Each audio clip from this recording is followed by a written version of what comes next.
महीने का राशन आ गया था और वो सब किचन में फैला था। त्योहार भी आने वाले हैं तो घर की सफाई भी स्टार्ट करनी है। मैंने करी स्टार्ट सबसे पहले किचन से। किचन का भी वो कॉर्नर स्टार्ट किया जहाँ ग्रॉसरी का आइटम रखना होता है। वो है मेरा सबसे नीचे का कॉर्नर। यहाँ पे मैंने अच्छे से पहले सफाई करी, फिर पोछा लगाया और उसके बाद मेरे पास है एक मैट जो मैं लोकल मार्केट से लेके आई थी। उस मैट को मैंने इसके अंदर प्रॉपर तरीके से लगाया।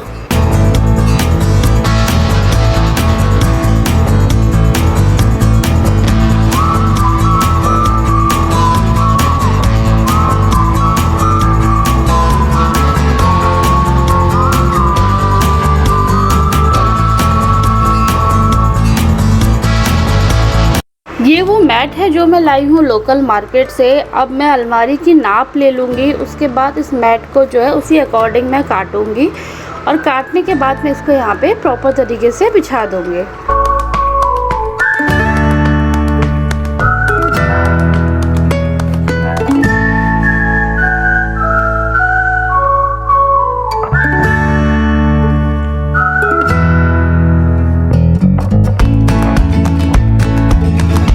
देखिए चौड़ाई थोड़ा ज़्यादा थी तो मुझे जितनी मेरी मैट की विड्थ थी वो छोटी पड़ रही थी, तो मुझे यहाँ पे 2 पीसेस को चिपकाना पड़ा जो मैंने प्रॉपर तरीके से सेलो टेप से चिपका दिए थे और देखने में पता भी नहीं चल रहा था कि वो मैंने चिपका रखे हैं।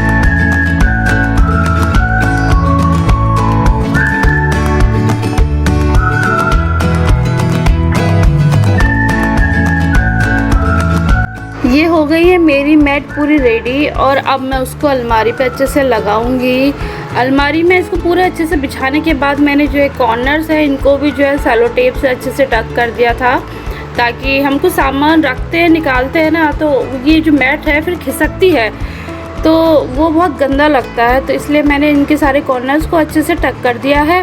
तो अब ये मैट बिल्कुल भी नहीं खिसकेगी। सेम ऐसी बैक साइड पर भी मैंने सेलो टेप से अच्छे से उसको चिपका दिया था। साथ में मेरी चल रही थी कॉफ़ी। सर पे मैंने डाल रखा था बहुत सारा नवरत्न तेल। मेरे एक्चुअली सर में बहुत ज़्यादा दर्द हो रहा था, लेकिन बैठे बैठे लेटे रहने से भी ना ऐसा लगता है तबीयत और ज़्यादा ख़राब हो रही है, तो मैं कुछ ना कुछ काम में लगी ही रहती हूँ। तो यहाँ पर मेरी अलमारियों का ये हो गया है फाइनल लुक। यहाँ पे मैंने नीचे भी बिछा दिया है और ऊपर भी बिछा दिया है और अब मैं सारा सामान इसमें अच्छी तरीके से ऑर्गेनाइज़ करूँगी।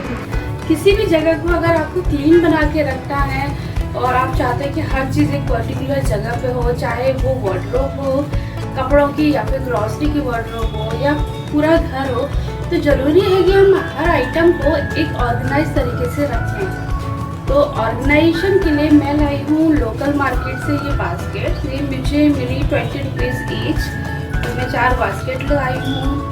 अब मैं इनमें अपने ग्रॉसरी के आइटम्स को रखूँगी जो ढूंढने में ना वो आसानी से मिल जाए और हौच पौच ना हो वार्डरोब के अंदर, और मेरी एब्सेंस में भी अगर कोई ढूंढना चाहे तो उसको आसानी से मिल जाए। साथ में मेरे पास थी ये एक पतली सी रैक की। ये मेरे पास और भी है, मैंने अलग अलग जगह पे यूज़ कर रखी है। मैं चाह रही थी ये अलमारी के अंदर यूज़ हो जाए बट ये हो नहीं पाई। अलमारी के अंदर मैं इसको ऐसा सामने से रखना चाह रही थी बट ये फिट नहीं आई बिल्कुल भी, और ऐसे भी नहीं आ रही थी, फिर डोर नहीं लग पा रहा था, तो फिर मुझे कुछ इस तरीके से ये रखनी पड़ी। पसंद तो मुझे नहीं आया ये, बट मजबूरी हो गई थी इसको यूज़ करना। अभी फ़िलहाल मैंने इसको रखा है, बाद में मैं इसको चेंज कर ही लूँगी।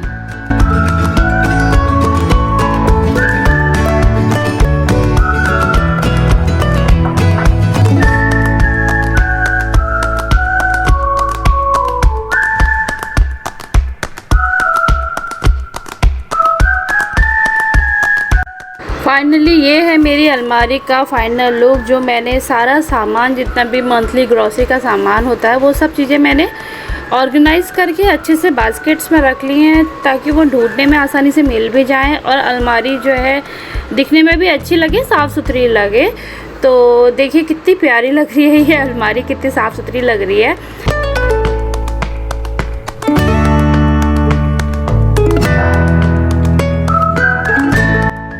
2-3 प्लांट्स लिए थे हजारी के। अब दिवाली के टाइम पे हजारी का सीज़न भी आ जाता है तो उनको रिपोर्टिंग करनी थी मुझे, तो मैंने उनकी रिपोर्टिंग करी और यहीं पे आगे से बालकनी में मैंने उनको रखा। बहुत अच्छे लगते हैं हजारी के फूल जब खिलते हैं दिवाली के टाइम पे। तो सफाई करने में थोड़ी सी हेल्प ली मैंने हस्बैंड की, जो ऊपर ऊपर की सफाई थी वहाँ पे उन्होंने स्टेयर्स में चढ़ के सब क्लीन कर दिया था। गैस के ऊपर वाला जो कैबिनेट होते हैं वो बहुत ज़्यादा गंदे हो रहे थे, क्योंकि वहाँ पे ऑयल भी आ जाता है, ग्रीस भी हो जाता है, तो वो सब चीज़ें जो है ब्रश से रगड़ रगड़ के उन्होंने साफ़ कर दी थी। फाइनली मेरा किचन का ऊपर का पोर्शन पूरा क्लीन हो गया है और नीचे का पोर्शन अब मैं क्लीन करूँगी।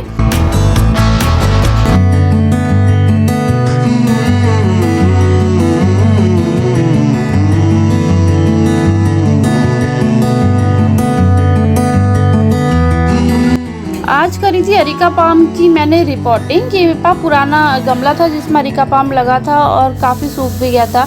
ये देखिए आप, जो हम लगाते हैं ना अरिका पाम मार्केट से लाके हम सीधे लगा देते हैं, तो उसमें कितना ज़्यादा सीमेंट लगा हुआ होता है, तो उसमें हमारा पानी जो है ना रुकने लग जाता है, तो जड़ें बिल्कुल गल के ख़राब हो जाती हैं। और इसमें मुझे दिख रहे थे बहुत सारे कनखजूरे जो पानी रुकने से ना बरसात के टाइम पे पैदा हो जाते हैं इनमें। तो यहाँ पे मेरे पास एक नीम ऑयल का स्प्रे था, वो मैंने स्प्रे किया। उसके बाद मैंने थोड़ा इसमें डाल दिया सिनेमम का पाउडर, उससे भी सारे इंसेक्ट जो है मर जाते हैं। तो ये फाइनली मैंने जड़ निकाल दी है पूरी। अब इस जड़ के बाहर लगा था बहुत सारी मिट्टी, तो उस मिट्टी को मैंने थोड़ा सा निकाला।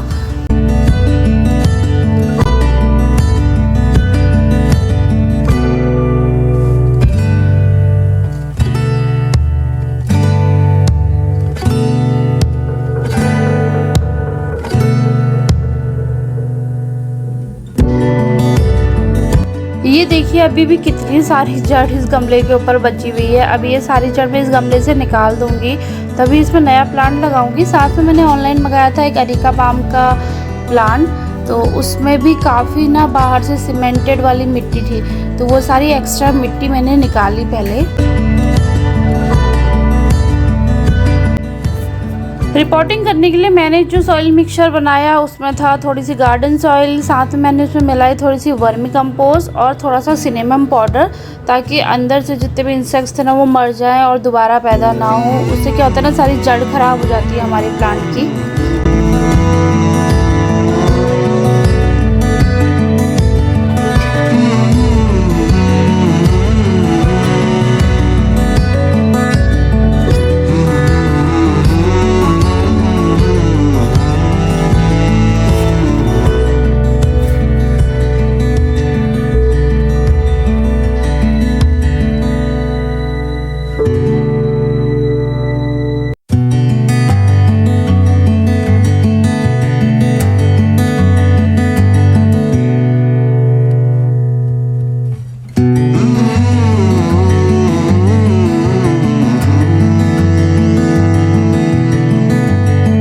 पुराने अरिका पाम की स्टेम बची हुई थी, वो मैंने लगाई।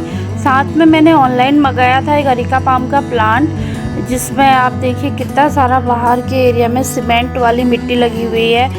ये सीमेंट वाली मिट्टी ना वो रूट्स को जो है आगे ग्रो नहीं करने देती है। तो ये सारी मिट्टी मैंने पहले टूल से मार के मैंने सारी मिट्टी निकाली। बहुत ज़्यादा हार्ड हो रही थी क्योंकि इसमें बहुत ज़्यादा सीमेंट था इस मिट्टी में। तो उसके बाद जब ये थोड़ी सी बाहर की मिट्टी निकल गई थी, मैंने इस रूट्स को पानी में डिप किया, जिससे ये थोड़ी सी लूज़ हो गई थी और जो एक्स्ट्रा मिट्टी थी अंदर की वो सब निकल गई थी। तो 90% तो मैंने सारी मिट्टी निकाल दी थी, सिर्फ रूट्स दिखने लग गई थी। उसके बाद मैंने इसको पॉटिंग करी इसकी।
पिछले व्लॉग में आपने देखा था कि मैंने एक ये बनाया था बुक होल्डर DIY, जो पूरा नहीं हुआ था मेरा, तो मैंने अब ये पूरा फिनिश किया। इसमें मैंने चारों तरफ से एक बहुत प्यारी सी लेस लगाई, तो अब ये बहुत ही ज़्यादा सुंदर लग रहा है।